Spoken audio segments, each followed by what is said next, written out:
Hello, kamusta tayong lahat? I worship the Almighty Father for He's very forgiving, He's very loving, and He is humbling us. Ang gusto ni Almighty Father, humble tayo. And so, we are experiencing pains and sufferings so that we may be humbled due to those experiences. Para matanggap tayo ni Almighty Father, dapat magpasakop tayo sa Kanya. And I praise Jesus Christ, my Savior, my Redeemer. I thank Him for considering us His friends, for calling us His friends, for loving us as His friends.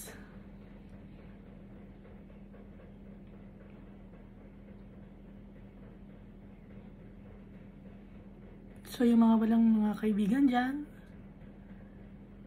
yung mga tao nag-iisa, no? Merong nagmamahal sa atin. May nag-iingat sa atin, tatay natin, at ang kaibigan natin, si Jesus Christ. Yung tatay natin, siya ang unang nagmahal sa atin. So nang create niya tayo, nung time na flames of fire, mahal na niya tayo. Hanggang ngayon, hindi nagbabago yung pagmamahal na yon. Hindi mawawala yung pagmamahal na yon.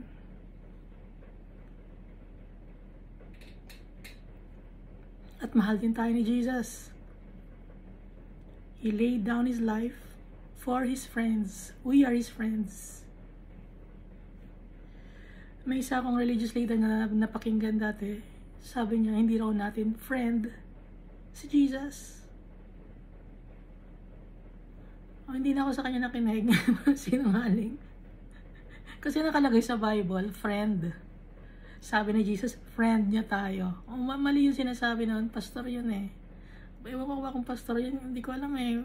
Kung nakapag-aaral yun ng Bible or nagbabasa siya ng Bible, o kinuha lang niya sa tatay niya.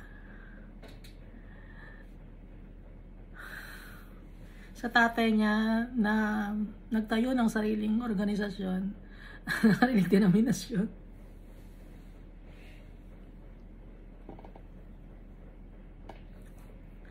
Kaya lagi tayo magbabasa ng Bible, no? Para hindi tayo maliligaw. Pag may maririnig tayo na bagay na parang parang iba, tingin agad tayo sa Bible. Tingin agad tayo sa manual. Nasa manual ba yung sinabi niya? Ganon. Tingin tayo sa Bible, sa word ng ating Father. I-check natin agad. Para hindi tayo maloko ng mga evil spirits. No? Kasi mga evil entities yon. Yung mga nagsasalit, kahit na nagpipreach sila about kay Jesus, pero may sinungaling silang sinasabi or mali ang kanilang sinasabi, mga evil entities yon. Kasi nililigaw nila ang tao at ang mangyayari ngayon sa tao, mapupunta sa impyerno. No? Kaya magbabasa tayo lagi ng Bible. I-check natin agad.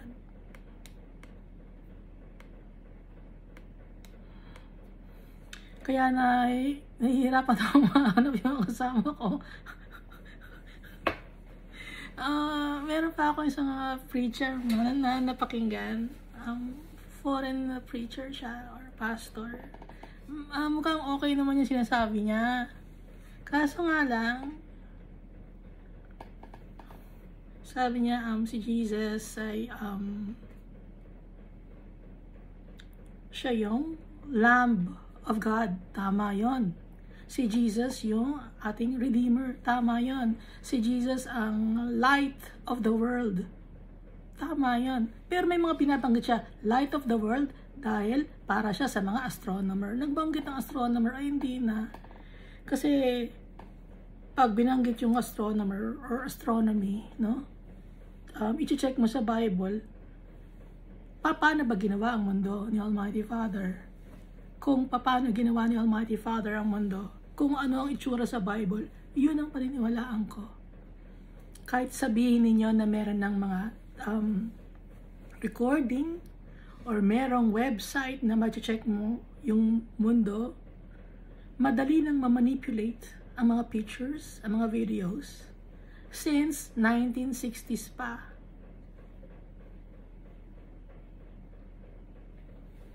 At yung mga nag-share about sa outer space, hindi sila followers of the Almighty Father. Hindi sila nagbabasa ng Bible. Si Copernicus, si chinek niya ba? Tsaka si Galileo Galilei. No? Kung makikita mo si Copernicus, no? Yung book niya about na yung shape daw ng mundo, at saka other books naman na sinulat niya about money. Okay, so ang focus niya ay ang mundo na to. So dun pa lang, hindi na, kasi 1600s yun. Mas paniniwalaan ko ng Bible, mas una to. Mas una ang Bible. Ha? Si Almighty Father, no beginning and no end. No?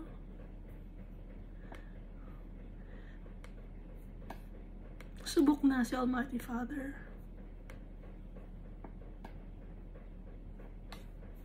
Yung kanyang mga miracles, yung kanyang mga turo sa atin.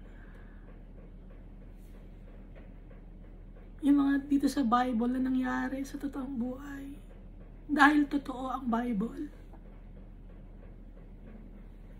Kaya yung iba, pilit nilang pinasisinungalingan ang Bible. Pero habang pilit nilang pinasisinungalingan, mas lalo silang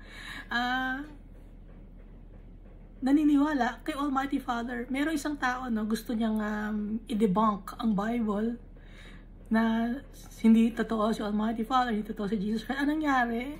Naging Christian siya. Nakilala niya si Almighty Father. Nakilala niya si Jesus Christ. So si Almighty Father, may different ways siya for us to know Him.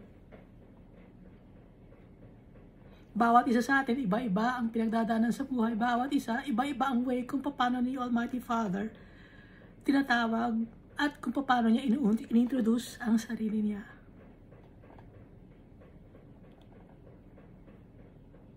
Because our Father is powerful. Jesus Christ is powerful. Binigyan ni Almighty Father si Jesus Christ ng kanyang gloriousness. Nabasa natin, ano? Nakalimutan ko na, Zechariah ba yun or Ezekiel? Ba't nakakalimutan ko?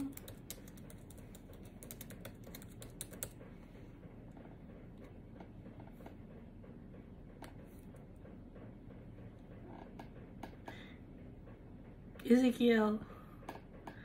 Dapat pumasok sa isip ko, Ezekiel.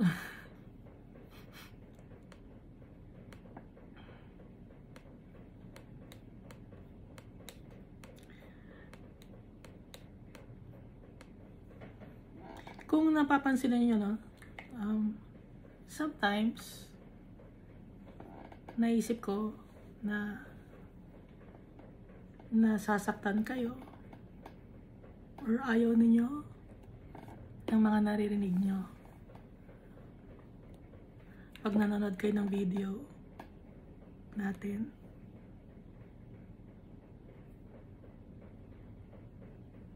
Pero mas nasasaktan si Almighty Father sa mga kasalanan na ginagawa natin.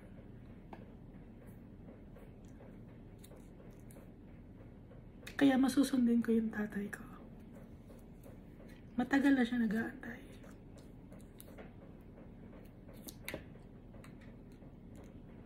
Matagal na siyang pinipigil niya yung sarili niya. Nabasa naman natin, di ba?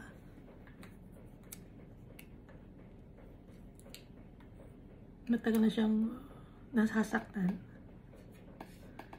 Kaya mas susundin ko yung tatay ko kaysa sa mga feelings ninyo. Dahil ang tao, hindi pa pagkakatiwalaan. May mga bagay kayo na agree sa mga sinasabi ko, no? Na hindi ko naman talaga salita ni Almighty Father. Agree kayo. May mga bagay naman na hindi kayo agree. Na nasasaktan kayo, nagagalit kayo.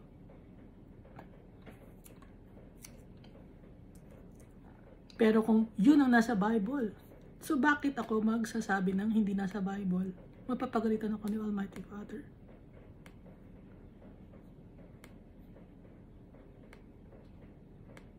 Sobrang pain ng naidulot ko sa tatay ko. Kaya bakit pa ako magsasabi or you hold back ko pa yung mga things na sinasabi niya? Sasabihin ko lahat.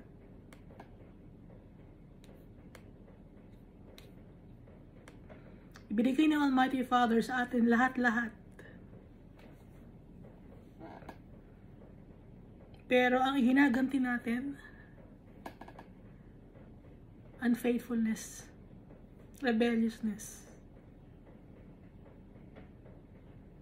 We are mocking our Father.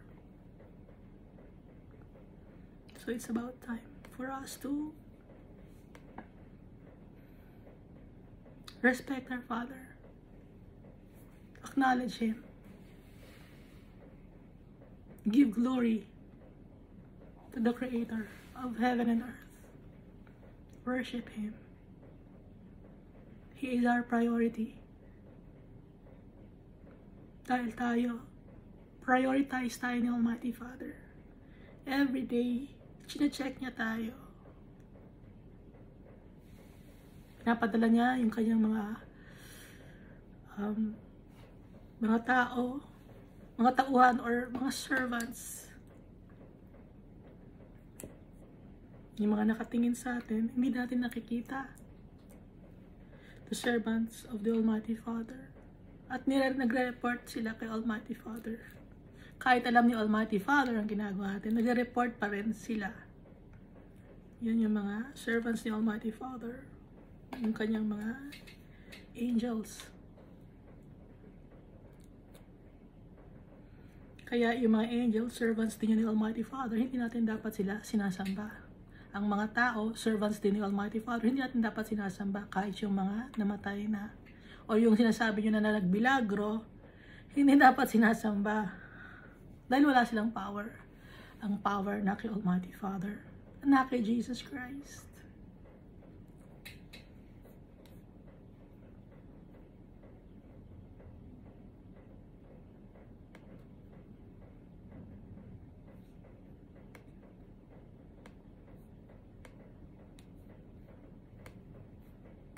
Sino nga yung masisave? Those who don't love their lives to death. Nakalagay sa Book of Revelation.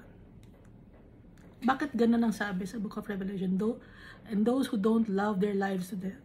Because they prioritize the Almighty Father. Kinalimutan na nila yung sarili nila. And they do what is pleasing to the Almighty Father even if they get hurt.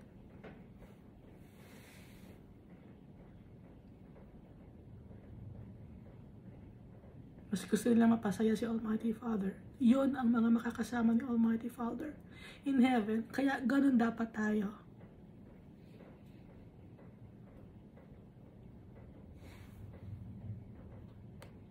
Last time we read Jeremiah, chapter 12. So it's about Jeremiah was questioning the Almighty Father on why the wicked prosper. And why are those people who betray others happy? Anong sabi ni Almighty Father? Hinayaan na ni Almighty Father yung mga wicked people.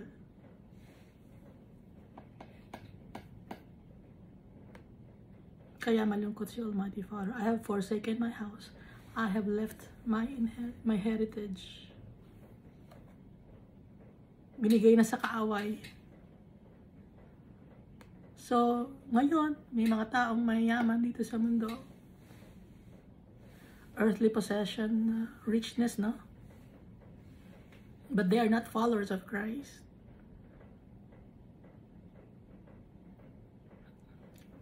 They see themselves as knowledgeable and full of wisdom, but they have been given by the Almighty Father to the enemies already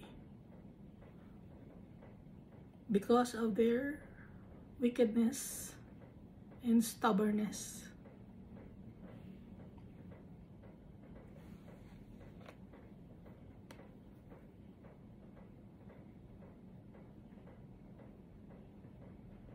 So makikita nito, lahat tayo makasalanan.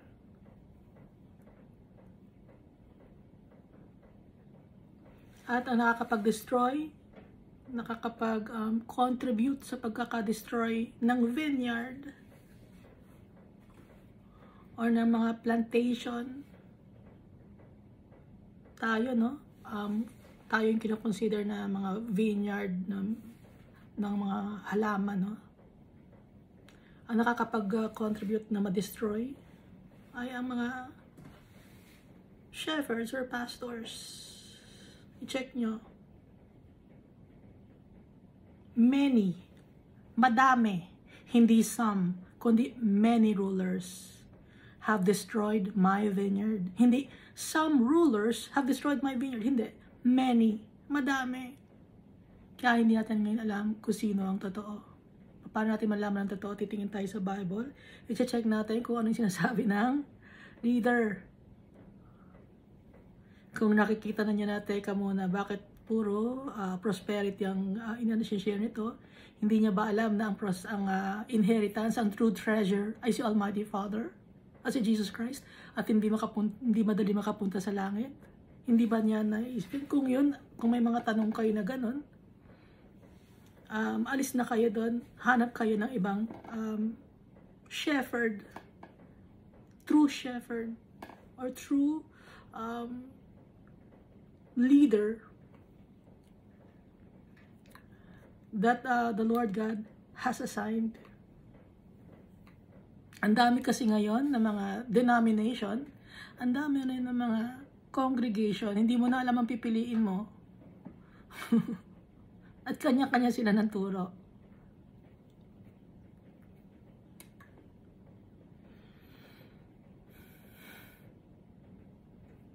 May congregation na hindi naniniwala sa speaking in tongues. Tapos, nung chinek ko lately ang kanilang website, no? Big, congregation yun. O, naniniwala na raw sila.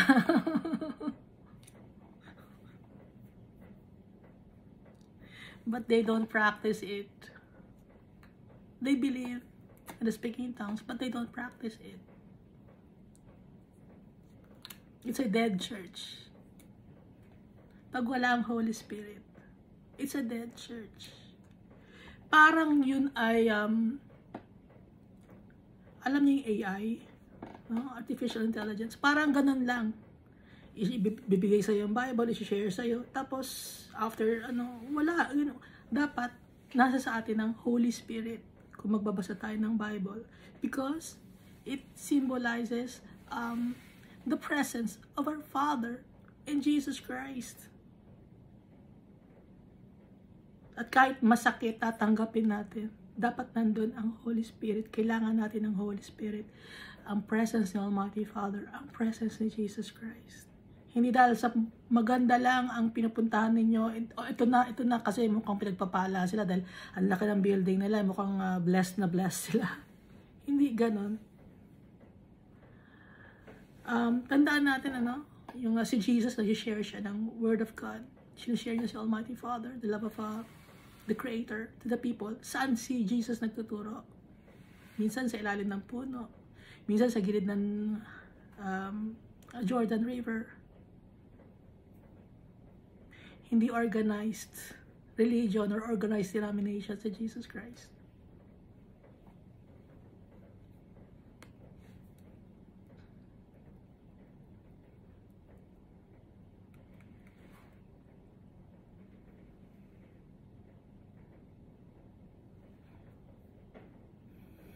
At saka anong ginagawa ni Jesus Christ? Nanghihingi ba siya ng tithes and offerings? nag, nagpapasa ba ng envelope or basket o wala kang pagkain? Di ba si Jesus pa nagbibigay ng pagkain sa mga tao? Dahil naawa siya sa mga tao, siya pa ang nagbibigay ng pagkain. Naawa siya sa mga tao. Ngayon, yung kung pastor at leader na nyo, hingi ng hingi. O ikaw yung isang poste, ikaw magbabayad ng isang poste para makapagpagawa tayo ng congregation. Ay, mali yun.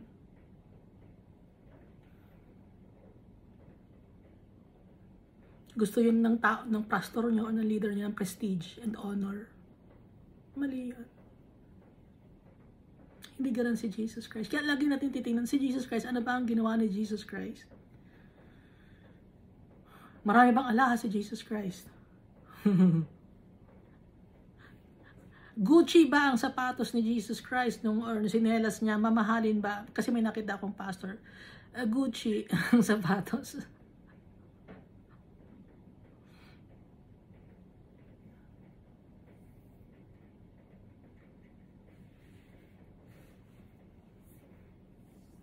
Imbis na i-share sa mga tao, inangkin.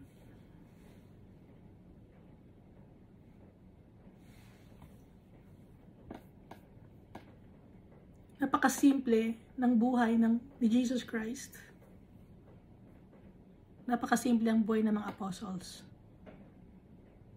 Doon tayo titingin. Walang mga bodyguard. Dahil sino ang bodyguard? Si Almighty Father, powerful.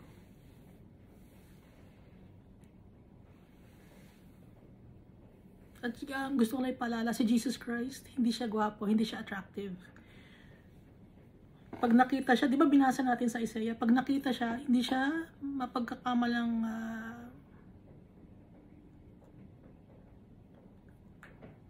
anak ni Almighty Father. Kasi nga, yung mukha niya, napakapangkaraniwan. Kaya nga nakalagay, di ba sa Bible, pwede siyang makiblend in sa mga tao. Hindi siya napapansin nga dahil hindi siya outstanding yung itsura niya. Pero nung nabuhay siya magmuli, iba na yung itsura ni Jesus.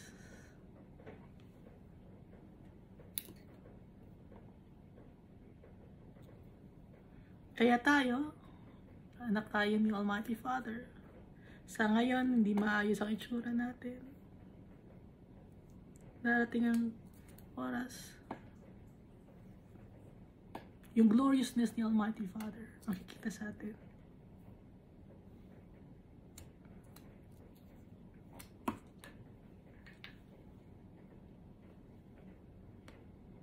Kaya nga, di ba, si Jesus Christ hindi siya nakilala. Kahit 3 years siyang kasama ng mga apostles and disciples, hindi siya nakilala.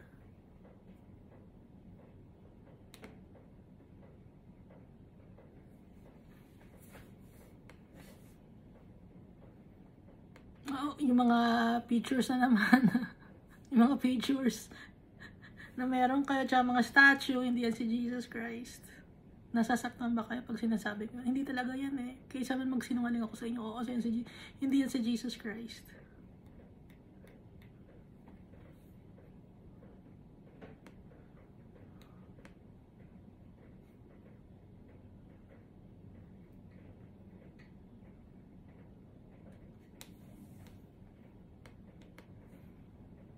Lagi ditong sinasabi ni Almighty Father na tayo ang inheritance niya. At siya rin ay ang inheritance natin. So, sino ang treasure ni Almighty Father? Tayo. So, sino ang treasure natin? Si Almighty Father.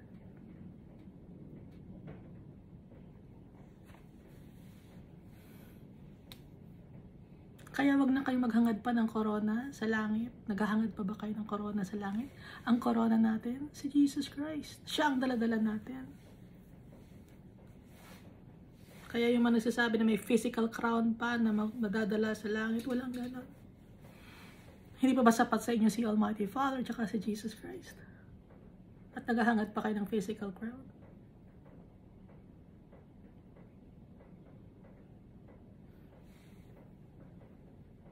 Kung gano'n ang ugali ninyo, hindi kayo dapat sa heaven. naghahangad pa ng mga material things.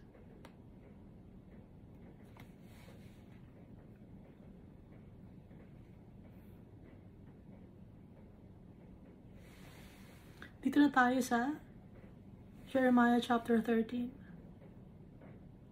Thus the Lord said to me, go and get yourself a linen sash, and put it around your waist, but do not put it in water. Inutusan ni Almighty Father si Jeremiah sa Jeremiah chapter 13 na kumuha ng linen sash. Yung linen, gawa yun sa flax, no?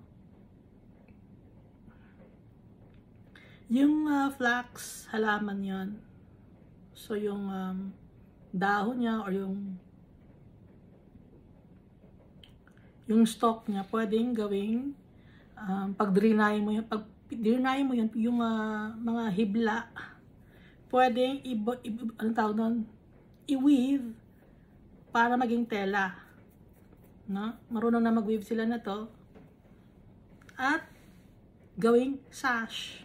Yung sash, no, yung parang ganyan, paha ba tawag doon sa Tagalog, na ilalagay sa bewang. Yung ngayon meron din tayong sash, no, yung pagganyan na sash na nilalagay sa dibdib, no? Ano ba yung sash?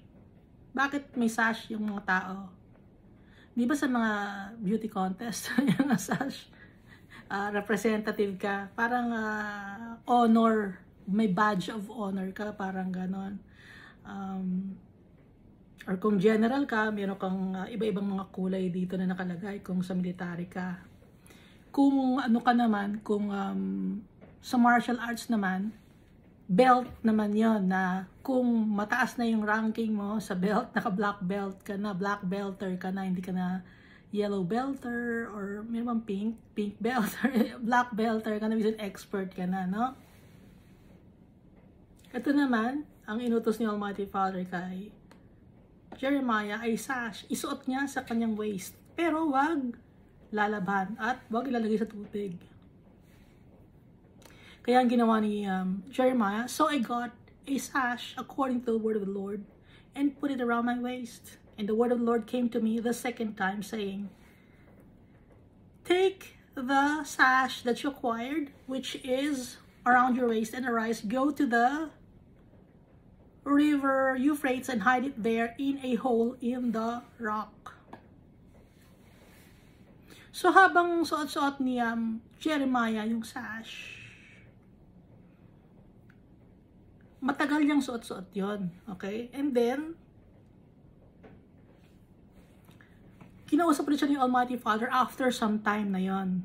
Hindi lang yun kinabukasan or after a week or two, hindi lang yun for the second time around. Medyo lumipas-lipas, suot-suot ni Jeremiah yung sash. Tapos utos ni Almighty Father, tanggalin mo yung sash na nakasuot sa'yo, ilagay mo ngayon sa river Euphrates, sa butas ng bato. So yung sa river, may bato doon, meron dong butas sa bato, isaksak niya doon yung sash, no? Sabi ni Almighty Father, yun ang utos niya. Kaya sinunod ni Jeremiah, verse 5, so I went and hid it by the Euphrates as the Lord commanded me. Yung Euphrates in Hebrew, it's Perath, no? Sinunod ni Jeremiah. Kailangan gawin ni Almighty Father to for visualization purposes. Di ba, iutusan niya dati si Isaiah naman na gumawa ng mound, or si Zechariah ba yun? O si Ezekiel ba yun? Gumawa ng mound. It's for visualization, para maintindihan. Kaya ganoon din ang ginagawa ni Almighty Father. Wino-walk through ni Almighty Father yung kanyang mga prophets para maintindihan ng kanyang mga prophets na may ibig sabihin yon, yung pinapagawa ni Almighty Father. Kasi symbolic yon. Ang tiyan ko tumunog. Ano yung tiyan ko? Sorry tumunog. Now it came to pass after many days that the Lord said to me, Arise, go to the Euphrates, and take from there the sash which I commanded you to hide there. Tapos inutusan ulit ni Almighty Father si Jeremiah na kunin yung sash na ipinatago niya sa River Euphrates, sa butas. May tinago, di ba? And then it's verse 7. Then I went to the Euphrates and dug, and I took the sash from the place where I had hidden it.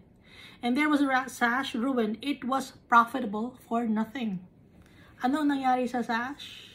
Nung pagkuha niya sa sash, dahil yung sash ay nasa River Euphrates, sa ilalim ng bato, puro tubig yon. May tubig, buhangin, dumadaloy sa sash. Ano ngayon na nangyari sa sash? Discoloration, nabutas, nasira, nawala ng value. It was profitable for nothing. Naging tattered na luma, no? And then the word of the Lord came to me saying, Thus says the Lord, in the matter I will ruin the pride of Judah and the great pride of Jerusalem. Kaya nagagawin ko sa pride ng Judah at sa great pride ng Jerusalem. The pride of Judah, the great pride of Jerusalem. These evil people who refuse to hear my words, who follow the dictates of their hearts and walk after other gods to serve them and worship them, shall be just like this sash, which is profitable for nothing. Ituloy muna natin, ano? So verse 11, For as the sash clings to the waist of a man, so I have caused the whole house of Israel and the whole house of Judah to cling to me, says the Lord, that they may become my people for renown, for praise, and for glory, but they would not hear. So ano nga ang symbolism ng sash? Yun yung pride ng tao. Di ba, sa ngayon, ano ang pride ng tao? Pag may trophy ka, okay? Trophy to. Sa simula, anong ginawa ni Jeremiah? Suot-suot niya, no? So sa simula, yung trophy, maganda. And then after some time, lilipas ang panahon, maluluma yung trophy. Naintindihan ninyo?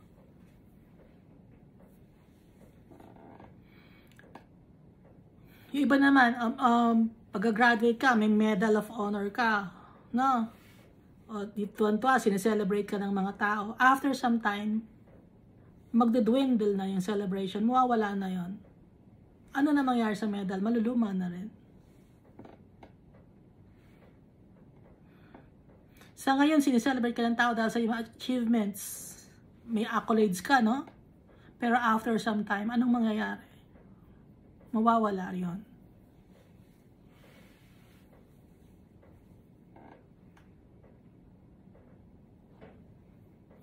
Sa ngayon, kunyari, ang ganda ng kotse mo.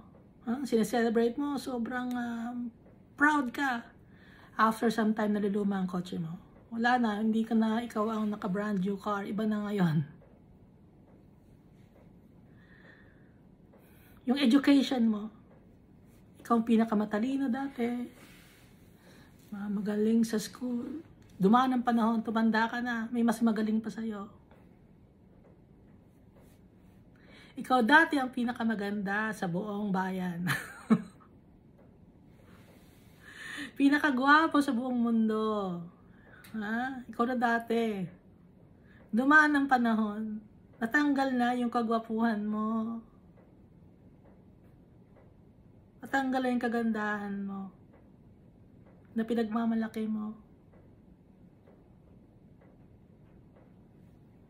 Lumilipas.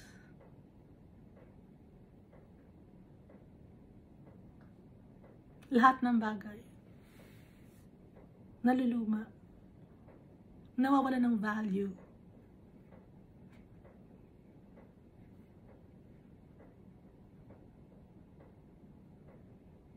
Yung pinagmamalaki mong pamilya mo, proud na proud ka sa pamilya mo, lahat ng oras mawawala yun.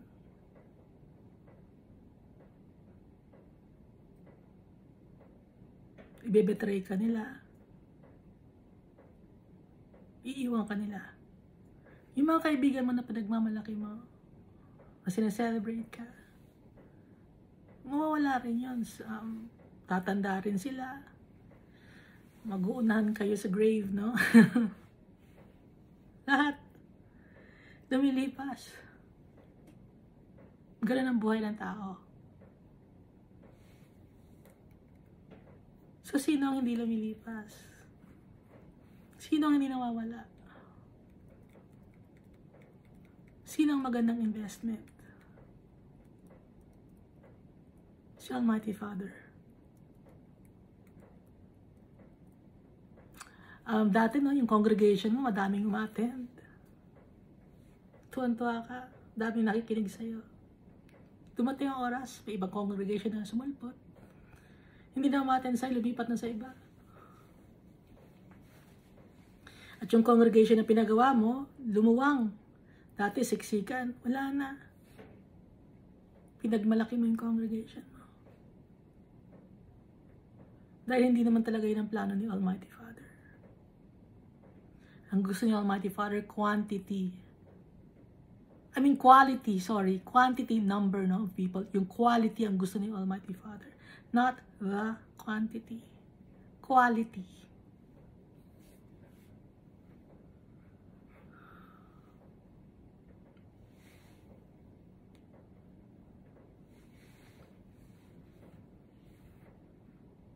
Dati matalino ka, no? Nawala yung katalinahan mo.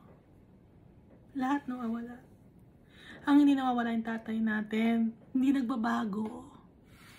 The Alpha and Omega.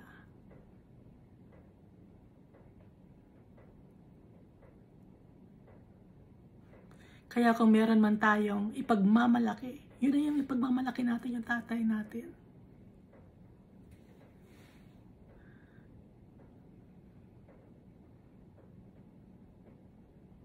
Siya yung pagmamalakasan natin. Siya ang ating inheritance. Siya ang tunay na kayamanan.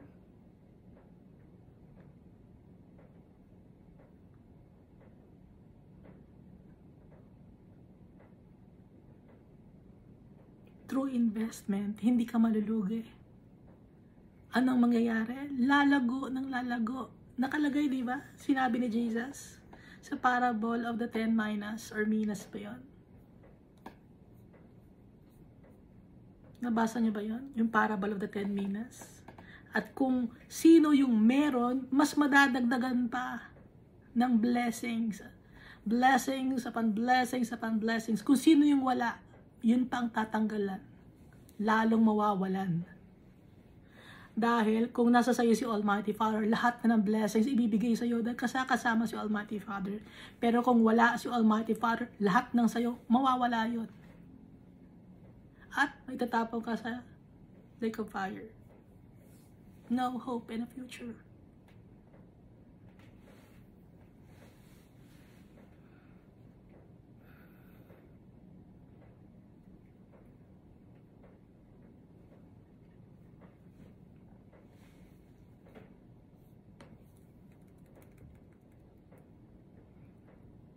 Kasi yung mga tao nagtitiwala sa mga bagay dito sa mundo na to. Doon sila secured. Pag meron silang mga magagandang gamit, secured na ako. Ano na lang ang gagawin ko? Magpapakasaya na ako, total mayaman na ako, malaki na ang investment ko, may malaki na ang pera ko sa bangko, may yung business ko maganda. Pero anong nangyari? Kaya sasabihin ng mga tao, ano na lang ako, magpapahinga na lang ako araw-araw, magsasaya na lang ako dahil nasa akin na lahat ng mga kayamanan sa buong mundo. Pero anong nangyari? You fool, sabi, di ba? Tonight, the Almighty Father will get your soul. Anong verse nga yun?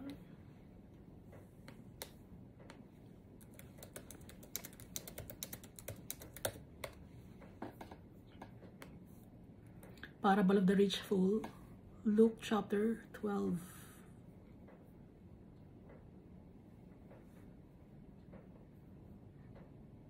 Parable of Lazarus pala and the rich man, sorry. And Lazarus. Ano ba yun? Kasi mayaman din si Parable of the rich man, si Lazarus, no?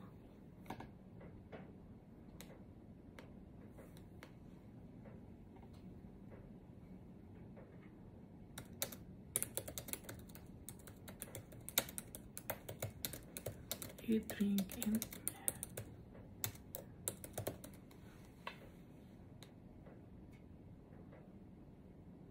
yun nga, Luke chapter 12.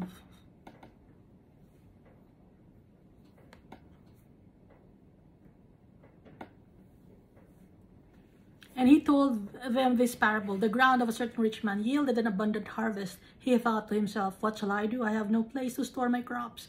Then he said, this is what I'll do. I will tear down my barns and build bigger ones, and there I will store my surplus grain. And I'll say to myself, you have plenty of grain laid up for many years. Take life easy, eat, drink, and be merry. But God said to him, you fool, this very not your life will be demanded from you. Then who will get what you have prepared for yourself?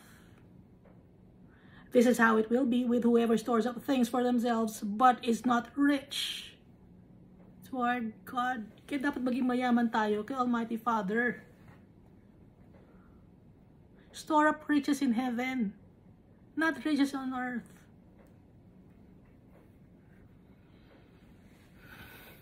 Sino bang preacher nagsusulat sa salita ngayon ng gano'n? Store up riches in heaven and not riches on earth. Wala. Lahat gusto yung magbigay kayo ng inyong mga tithes and offering. Lahat ganyan sinasabi. Para yumaman kayo. Na iba na ang pagkakaintindi ng tao. I-explain niyo mabuti. Kaya nangyayari sa mga tao. Spiritually immature.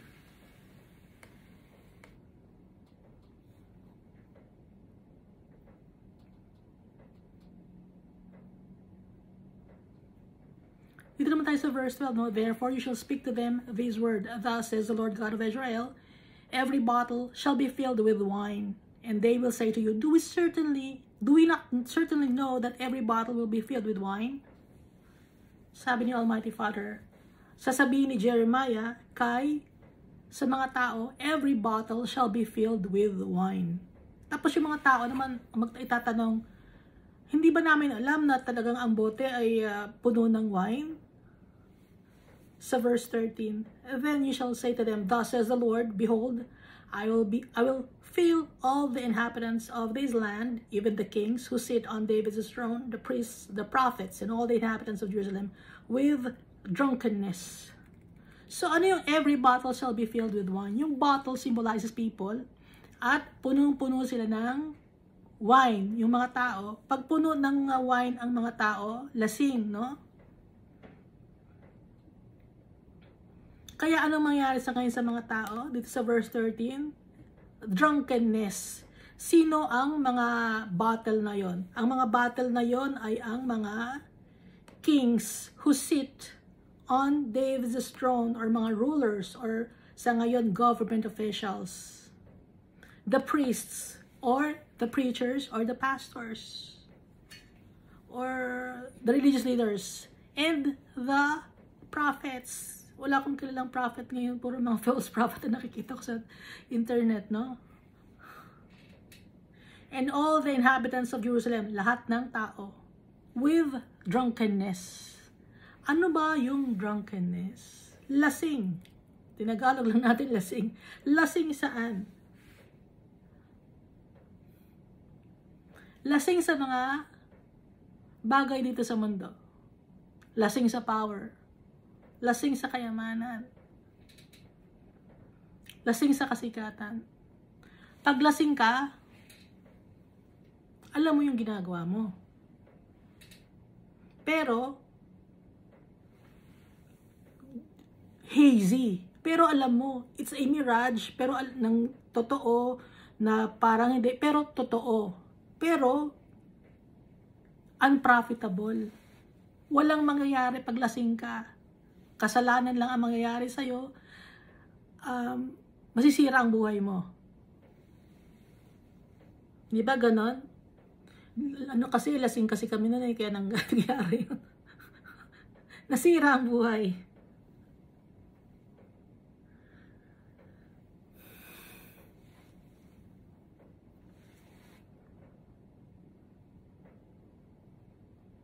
Meron bang lasing na gumanda ang buhay?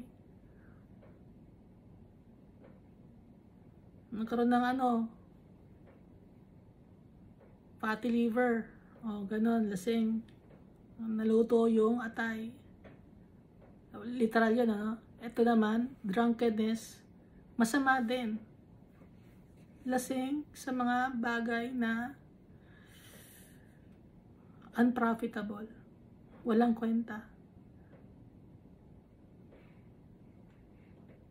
And I will dash them one against another, even the fathers and the sons together, says the Lord. I will not pity nor spare nor have mercy, but will destroy them. Sabi ni Almighty Father, He will destroy the people. Dahil lasing sila sa mga bagay dito sa mundo. Pag may power ka, nakakalasing yung power. Pagtapos mo na, diba, ang lasing kasi yata, no? Hindi ako sure dahil... Pag nakainom ka, parang gusto pang dagdagan yung lasing mo, no? Ganun ba yun? Pag may power ka, gusto mo yung power pa rin. Gusto mo yung marami kang hawak na tao. Ayaw mong tumanggal sa pagkakakapit. Pagkapit sa power. Ayaw mong tumanggal sa pagkapit sa pera. Ayaw mong tumanggal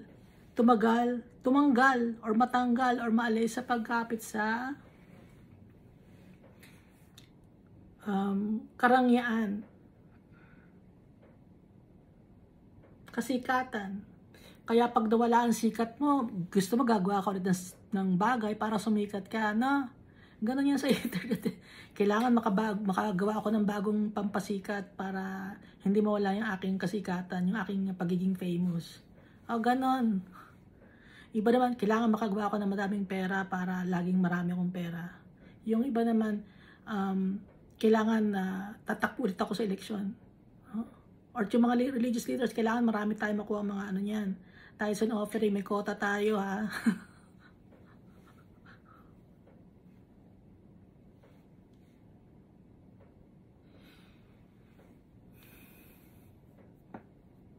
Lahat, damay-damay.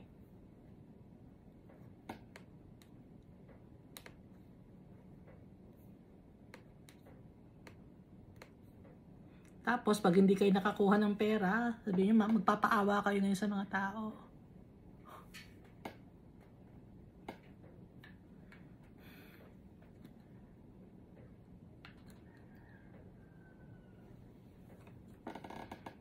Panloloko sa mga tao. Kaya nang gagawin ng Almighty Father, hindi niya kakawaan ang mga tao na lasing sa wealth, power, and fame. Sino yung mga taong yun? Government officials, religious leaders, prophets, at lahat ng tao. Dahil lahat tayo makasalanan. Verse 15.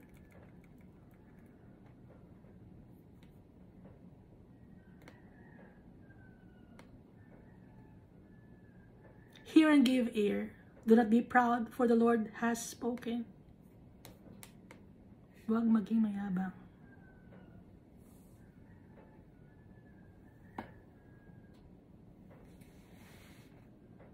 Ayaw ni Almighty Father ng mayabang, matigas ang ulo. Pag nakikita ni Almighty Father na yung mayabang na yung kanyang mga anak, inaalaw niya na magkamali.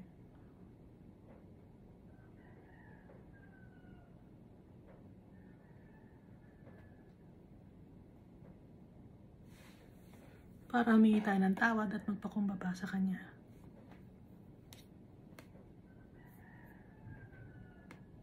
Yung mga pains and sufferings na nararanasan natin, inaalaw ni Almighty Father para magpakumbaba tayo. Malaman natin na siya ang dapat na sundin natin. Ngayon, magtataka kayo, bakit yung mga mayayaman hindi gano'n ang nangyayari? Ano ba ang nangyari? Ano bang sinabi sa Jeremiah chapter 12? Ibinigay ng Almighty Father yun sa enemy. Kaya huwag na kayong mainggit. Naiinggit ka. Bakit kaya yung mga mayayaman, di ba? Naiinggit yung mga tao. Huwag kayong mainggit, ibinigay na yon sa enemy. At malungkot si Almighty Father. Pero tayo nakakaranas ng pain and sufferings. May pag-asa tayo. Dahil tinuturuan tayo ng tatay natin.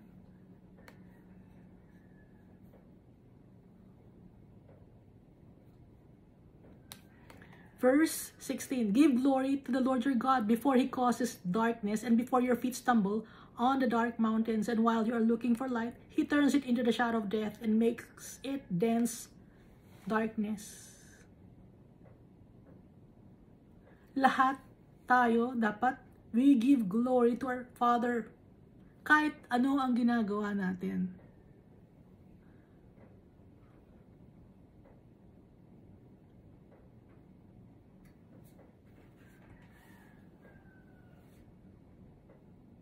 Kung meron man tayong dapat na ipagmalaki, ipagmamalaki natin, tatay natin. Halimbawa, no? Brother,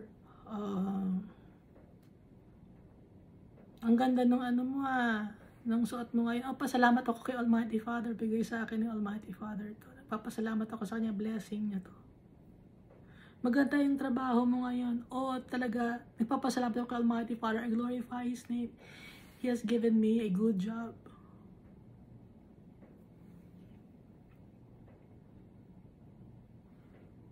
Acknowledge always our Father. Glorify His name. Huwag kayo mahiya.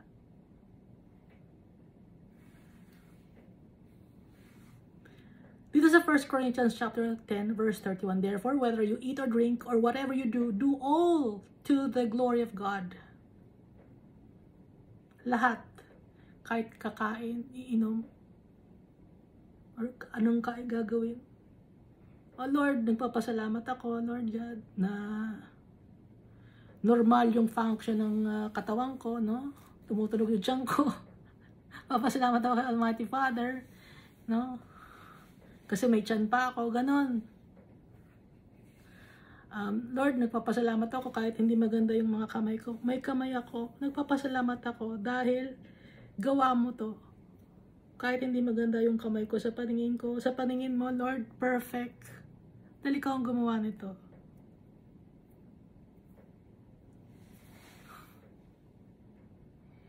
Lord, papasalamat ako sa ipin ko. Pangit yung mga ipin ko. Wala akong ipin dito. Ayokong maglagay ng false teeth. Pero nagpapasalamat ako dahil may ipin ako, Lord God.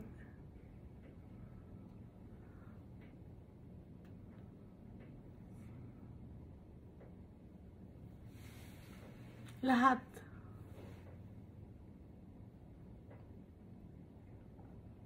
At may reason, Lord, kung bakit wala akong ipin dito. Gusto mo ako maging humble. Thank you, Lord, wala akong ipin dito. Give glory to God. Lord, ang dami kong peklat. Thank you, Lord, marami kong peklat. Ibig sabihin, may paa pa ako. Magagamit ko yung paa ko. Thank you, Almighty Father. So, basahin din natin Jeremiah chapter 9 verse 23 to 24. Thus says the Lord, let not the wise man glory in his wisdom, let not the mighty man glory in his might, nor let the rich man glory in his riches. But let him who glories glory in this, that he understands and knows me, that I am the Lord, exercising loving kindness and judgment and righteousness in the earth, for in this I delight. Sabi ni Almighty Father, hindi tayo magyayabang dahil sa may wisdom and knowledge tayo. Hindi tayo magyayabang dahil sa ating might. Hindi tayo magyayabang sa mga kayamanan na na-acquire natin at kung anong meron kayo. Pero kung ano ang meron tayo, alamin natin na may Diyos tayo na nagbibigay sa atin ng loving kindness, judgment, and righteousness in the earth. Yun ay pagpasalamat natin. Dahil sa ganon, natutuwa si Almighty Father.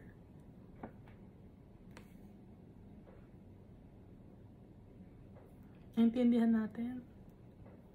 Kaya yung mga bagay na na-acquire mo dito sa mundo, pinag-aralan mo, lahat-lahat sa buhay dito sa mundo, unprofitable. Mirage. Lasing ang mga tao.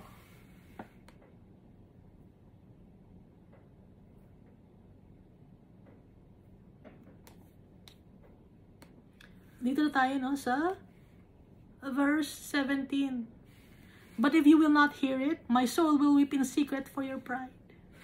Pero kung hindi niyo maiintindihan, hindi niyo madidinig, sabi ng Almighty Father, my soul will weep in secret for your pride. Iiyak ako.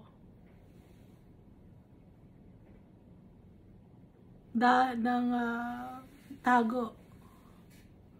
Dahil sa inyong pride, sa inyong arrogance. My eyes will weep bitterly and run down with tears because the Lord's flock has been taken captive. Are being taken captive? Naging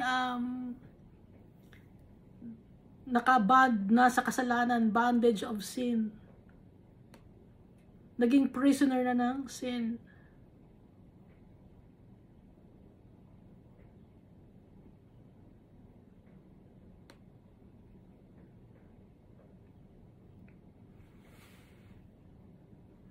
Ito ay sabi ni Jeremiah chapter 7, sa Jeremiah chapter 13 verse 17, siya tong iiyak. My soul will weep in secret for your pride.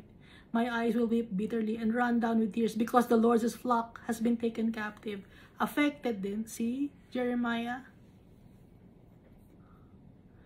First and foremost, si Jeremiah ang affected dahil kausap niya si Almighty Father.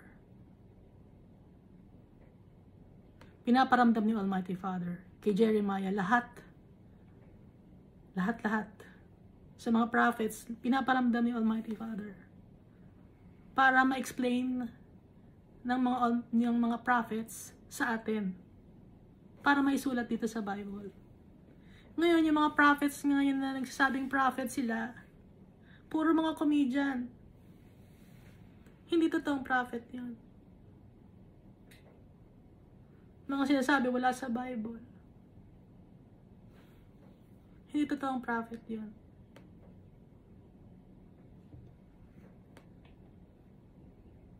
Hindi nag-verify sa Bible yung mga sinasabi. Hindi totoong prophet yun.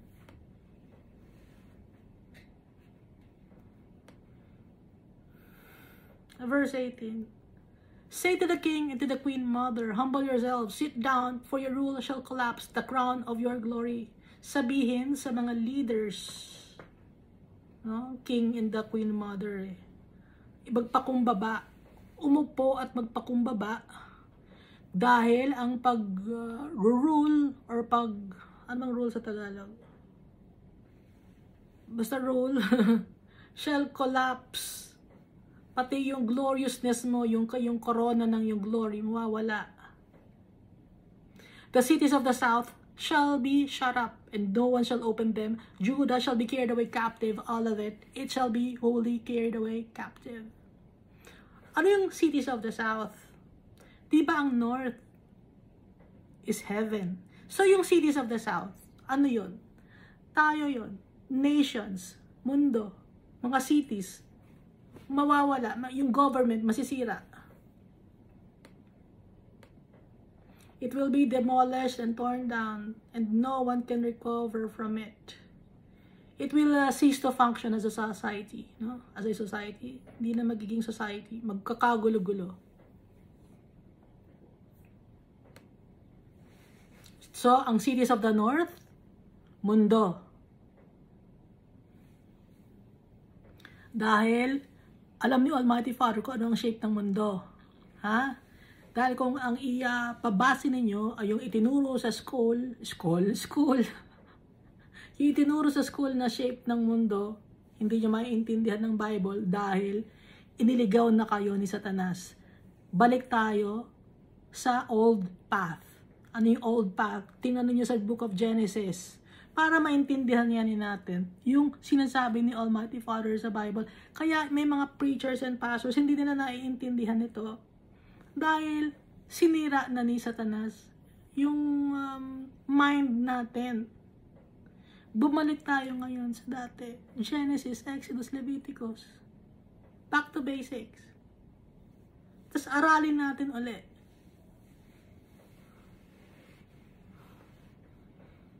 Para hindi maligaw tayo at hindi rin maligaw yung mga tao na tinuturoan ninyo. Dahil blind leading the blind, saan pupunta? Sa ditch or eternal damnation. Akala natin totoo yung tama yung itinuturo ninyo, mali pala. So ang cities of the south, ang mundo to, maraming cities ang mundo. Mawawala ang government. Okay, kaya nga nakalagay dito, say to the king and to the queen mother, humble yourselves, sit down, for your rule shall collapse the crown of your glory. Mawawala ang government. Yung mga cities, magko-close down. Gaya last time, 3 years ago, no? Nag-shut down ang government. Nagkaroon ng, kunyari, nagkaroon ng sakit yung mga tao. Lagi naman may sakit ang mga tao, hindi naman nawawala.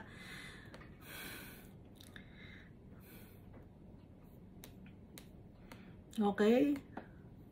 Ganun ang mangyayari. Mangyayari ulit yun. Ha? Yung nangyari 3 years ago, mangyayari ulit yun. Antay lang kayo.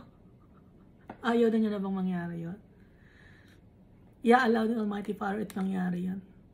Dahil sa kasalanan natin. Ayaw nating magbago. Matigas ang ulo natin. Prideful, arrogant.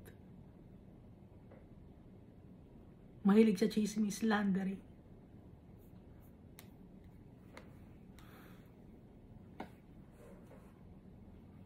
Nagdadasal kayo na ikakabagsak ng kapwa-tao nyo.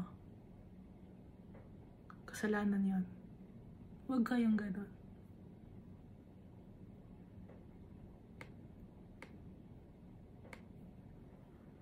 Pride yan. Dapat bumagsak siya para ako na ang mataas ako sa kanya. Dapat hindi siya marunong nun. Dapat ako ang marunong nun eh. That's pride.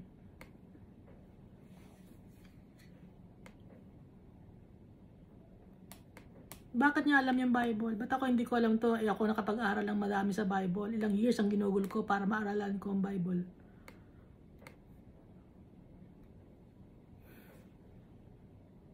Kahit aralin mo ang Bible, kung wala si Almighty Father at ang Holy Spirit sa Jesus Christ sa'yo, hindi maintindihan ang Bible.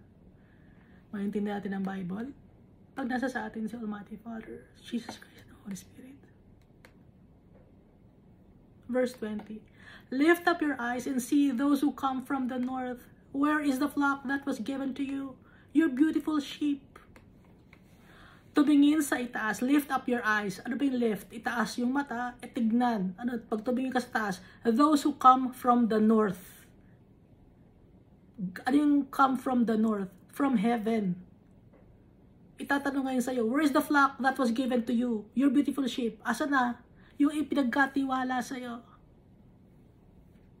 Asa na yung mga tao na ipinagkatiwala sa'yo? Yung congregation, yung church na ipinagkatiwala sa'yo. The Almighty Father. Asa na? Tatanungin ka ngayon. Your beautiful sheep. Asa na sila?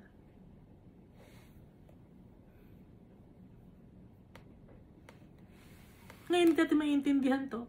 Itong those who come from the north, iisipin nyo, ano bang mga country sa north? Hindi country ito. Ito ay heaven. Ha?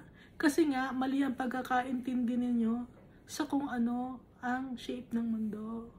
I-check ulit natin kung talagang follower ka ni Christ. Kung talagang you believe in the Almighty Father, mas maniniwala ka sa Bible.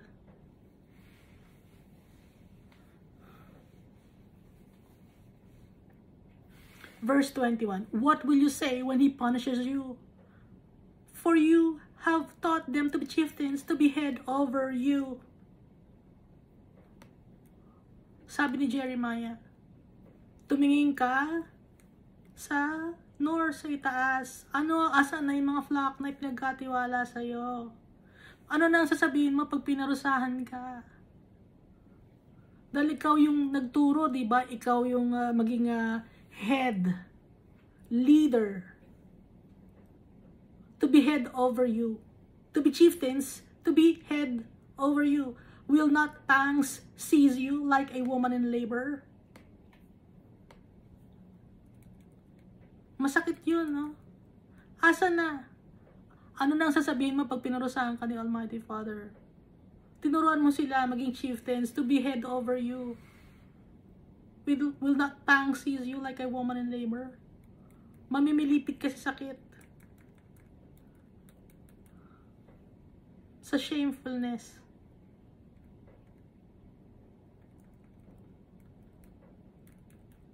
Dahil hinayaan mo na magmamayani sa iyo yung mga bagay dito sa mundo na to.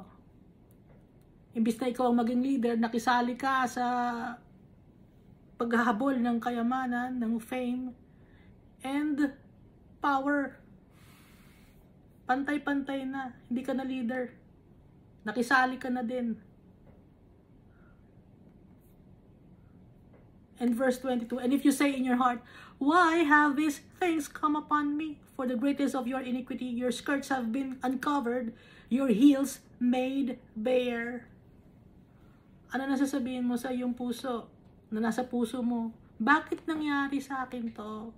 Sasabihin mo, why have these things come upon me? Sa iisip, sa puso mo.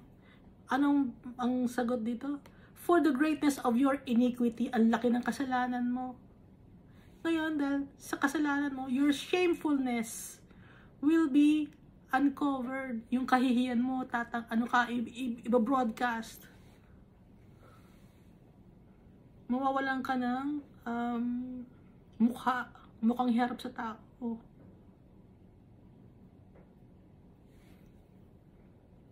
Dahil nakakahiya ang ginawa mo.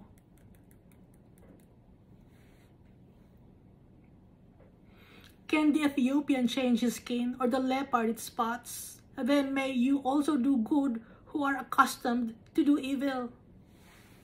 Ito, ano bang Ethiopian? Ethiopian, ang skin nila is dark, no? Dark-skinned people.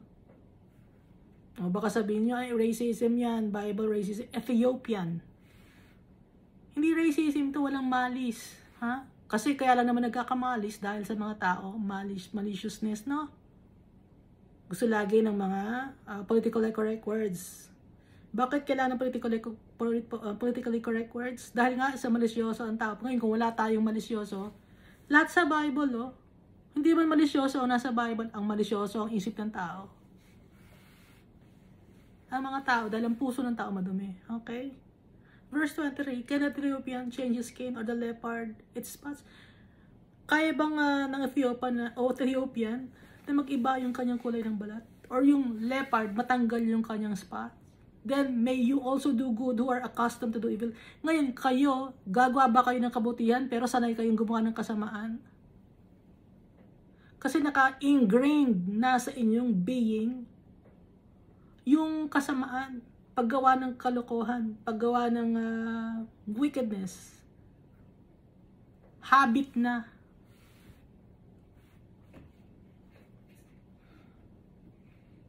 Gaya ng kasinungalingan, habit ng magsinungaling. Habit ng magloko ng tao.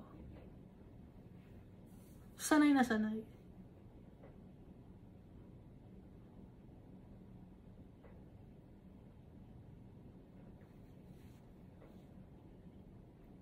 Verse 24, therefore I will scatter them like stubble that passes away by the wind of the wilderness. Anong gagawin ni Almighty Father? Ikakalat niya na parang mga walang kwenta. No, alam mo yung stubble, yung mga sa halaman, yung mga parang excess na palipat pa, kalat-kalat lang. Parang hay, no? Therefore I will scatter them like stubble that passes away by the wind of the wilderness. Pakalat-kalat na lang. Into nothingness. Basura. Hindi importante, walang value. Ganun ang gagawin ng Almighty Father sa mga tao na sanay gumawa ng kasamaan. Ayaw magbago. Ayaw makinig kay Almighty Father. Prideful.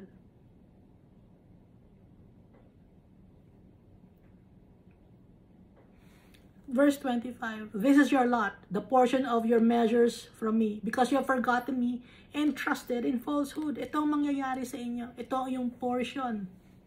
Ito ang yung hati. Ito yung mamanahin. Kasi kinalimutan mo ko, sabi ni Almighty Father, at naniwala ka sa kasinungalingan. Ano ba yung kasinungalingan na pinaniniwalaan ninyo?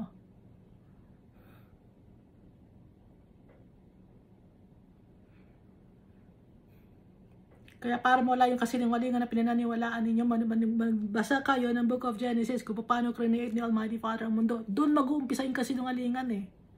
Ha? Doon mag-uumpisa yung kasinungalingan.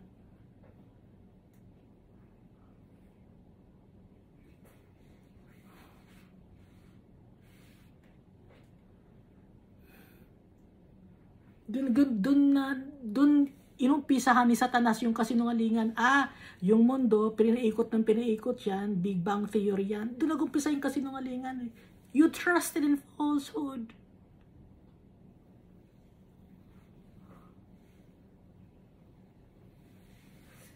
Kailan ba yung Big Bang Theory na yan? Lately lang yan, di ba? 1900s, 1800s? Tapos yung turo ni Copernicus tsaka ni Galileo Galilei, ano yun? Anong year yun? Bago lang yun ha. Kumpara dito sa Bible. And you trusted in those things?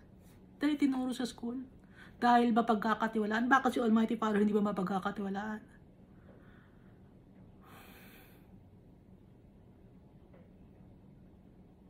Dahil sabihin nyo nakapag-aral. Bakit si Almighty Father sa kanya galing ang wisdom and knowledge? Ginawa ng kalokohan ng mga tao. Naniwala sa kasinungalingan.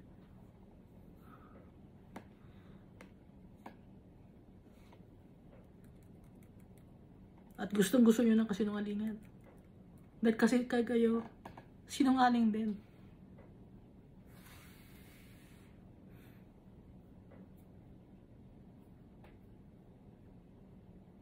Kinalimutan natin yung tatay natin sa paggawa natin ng kasinungalingan, paniniwala sa kasinungalingan. Nabuhay sa kasinungalingan. Hindi ko alam kung may nakakaintindi ng sinasabi ko. Pero naiintindihan ko si Almighty Father. Kayo ba naiintindihan niyo si Almighty Father?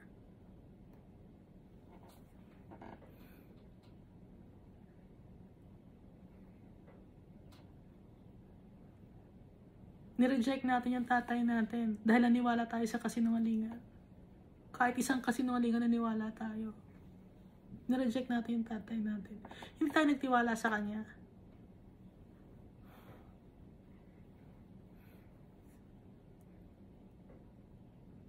Verse 26, therefore, I will uncover your skirts over your face, that your shame may appear. Pati mukha mo ipapakita ko.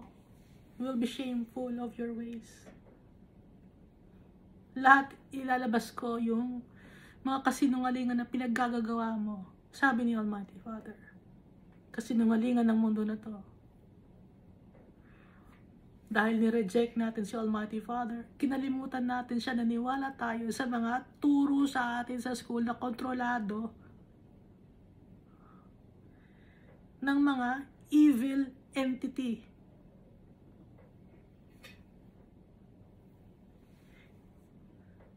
Sabi niyo, hindi, computation sa math kasi yun eh. Di ba pag math may sariling, may sagot na ako dyan. Nakita ko na nakita ko na yung sagot sa math, no? Nakita ko.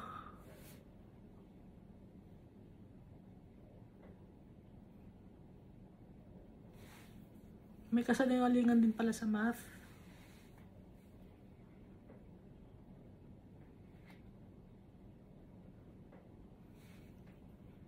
Kaya nga yung math, may mga theory rin yan eh. Alam niyo yun? Theory, tsaka yung theorem, Pythagorean na theorem, theory rin kasi yon. Okay? Puro theory. Katang-isip na tinatwist ng mga tao kung ganito ay ganito. Pero, iba yung mind ni Almighty Father. Walang makakapag-grasp ng mind ni Almighty Father. Verse 27, I have seen your adulteries and your lustful neighings, the lewdness of your harlotry, your abominations on the hills and the fields. Woe to you, O Jerusalem, will you still not be made clean? Hindi ka ba magiging malinis? Mag-stay ka lang ba maging madumi? Tayo ba, mag-stay ba tayo maging madumi? Kitang-kita ni Almighty Father, I have seen your adulteries. Ano ba yung adulteries? Your infidelities. Hindi tayo faithful kay Almighty Father. Unfaithfulness, cheating, disloyalty, falsenesses, entanglements, and your lustful neighings. Ano yung mga lustful neighings? Mga desires mo. Carnal, lecherous, salacious, desires for wealth, fame, and power. Kita ni Almighty Father. Parang naglalaway ka sa power, sa pera. Pag nakakita ka ng pera, ganon. Kailangan mas sikat ako sa kanya, mas famous ako sa kanya, kailangan mas maano ako, mas matalino ako, ganon. Ha? The lewdness of your harlotry. Ano yung lewdness? Indecency, vulgarity, or impurity of your harlotry. Ano yung harlotry? Pag harlotry, ibinibenta mo yung sarili mo in exchange for money or in kind. Para sumikat ka, para makabenta ka, para i-acknowledge ka. Lahat may kapalit. Kaawa-awa ka. O Jerusalem. Sino yung Jerusalem? Tayo na mga tao. Kitang-kita ang iyong kadumihan on the hills, in the fields. Kitang-kita. Hindi ka pa ba titigil sa paggawa ng kadumihan? Will you still not be made clean? Nakakaawa ka. Nakakaawa tayo. Habol tayo ng mga habol, ng mga bagay na unprofitable. Sumasali pa kayo sa government. Unprofitable. Magagalit lang si Almighty Father sa atin. Sumasali kayo sa government. Hindi nyo alam si Almighty Father magtatatag ng government, tatanggalin yung government sa mundo. Hindi nyo naintindihan yan. Dahil yung isip lang ninyo, nakafocus lang dito sa mundo, ilagay natin yung focus natin kay Almighty Father. Hingi tayo ng tawad sa Kanya, patatawarin niya tayo sa ating mga kasalanan.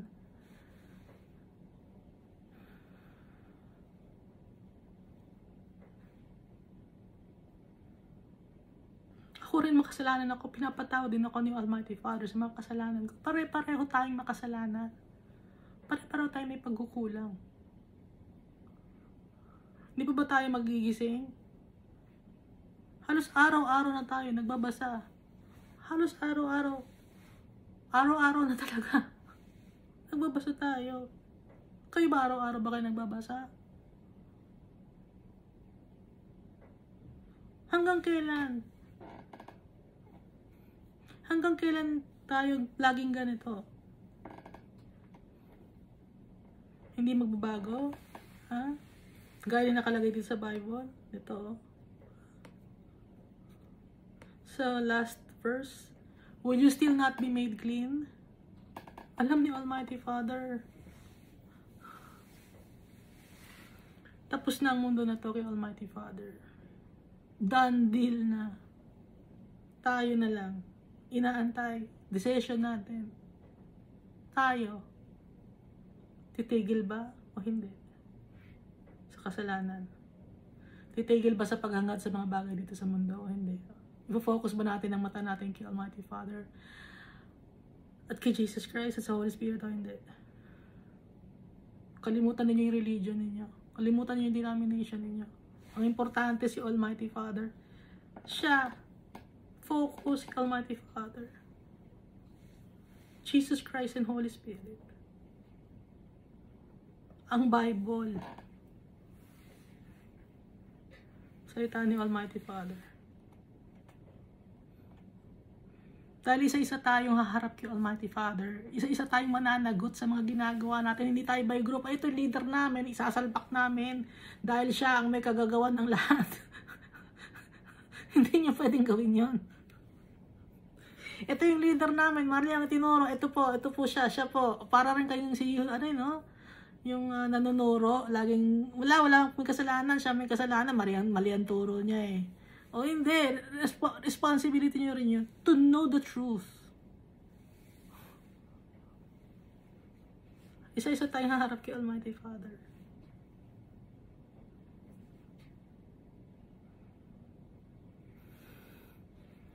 At yung grupo ninyo, mabubuwag yan pag napunta ka sa impyerno. Ha? Wala nang malasakit sa inyo yung leader ninyo, sama-sama kayo nandun sa impyerno, kasama ng mga demonyo. Sabay-sabay kayong sisigaw doon. Nagpapasalamat ako kay Almighty Father. Ang dami ko nakikitang near-death experience. Nakapunta sila ng hell. Nako, Lord. Nagpapasalamat ako kay Almighty Father. Hindi yun ang nakita ko. Ang nakita ko, iba. Maganda yung nakita ko. Kasi yung nanonood kasi ako ng mga near-death experience. Pinapakinggan ko sila. Nakapunta sila sa impyerno, nakita nila, buti may sinave sila, hindi pa nila time. Kaya nangyayari yung ganong mga events, na mga experiences ng mga tao, is because para sabihin sa atin, for us to become aware of it. Walang dahilan para mag-imbento ang tao. Na sasabihin nila nakapunta sila sa impyerno, pero hindi. Walang dahilan dahil takot lang nila. Takot lang nila na magsalita pa sila ng kasinungalingan kung nakapunta na sila sa impyerno. Di, syempre sasabihin na yung totoo.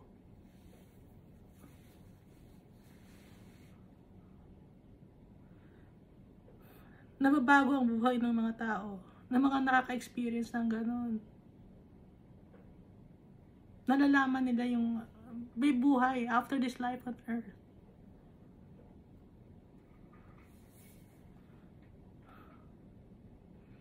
And I'm thankful to the Almighty Father. Hindi yun ang nakita ko. Nakita ko yung magandang bahay.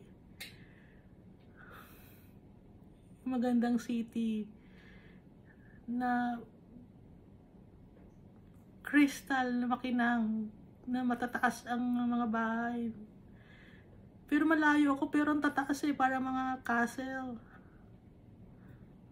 Salamat ako yung nakita ko. Buti hindi yun na nakita ko yung nag-share ng nakapunta sa hell. Ayoko nun.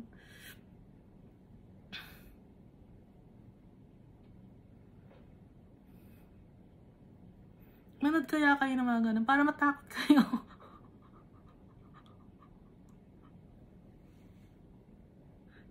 Kung yun ba yung kakabago ng puso ninyo, kung yun ba ang magiging way para hindi na tayo gumawa ng mga kalokohan, kasamaan.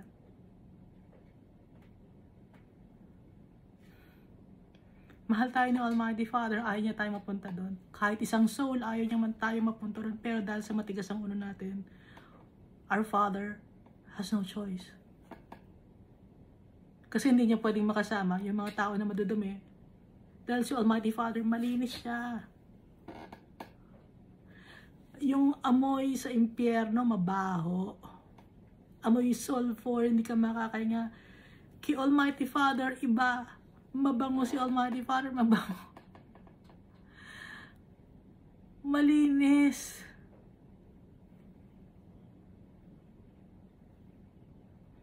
Kaya yung mga religious leaders dyan, turuan nyo ng tama yung mga members ninyo. Kung meron mang religious leader na nanonood dito. At kaya mo na kita itong video na to. Dahil pinakita siya ni Almighty Father.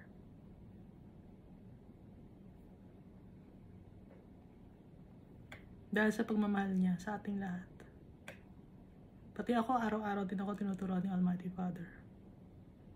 Araw-araw din. Pantay-pantay tayo. Lahat tayo special kay Almighty Father.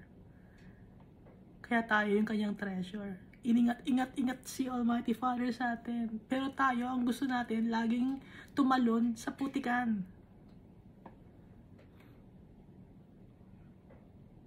Pagbalik natin sa tatay natin, anak, ang dumi mo na naman.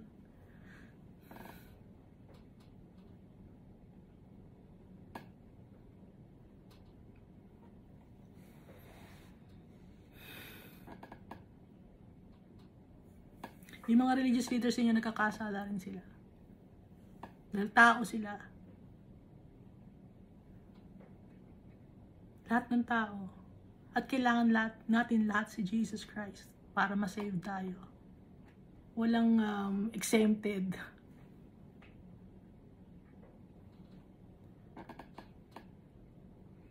Papasalamat ako kay Almighty Father for His great love for us.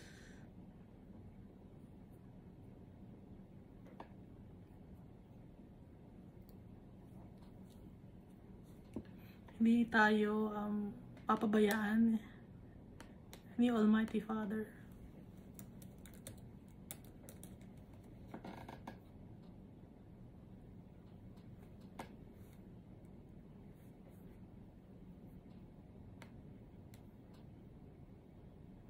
Kaya lagi tayong magpe-pray at magbasa ng Bible. At in everything that we do, acknowledge our Father. Thank you, and God loves us all so much.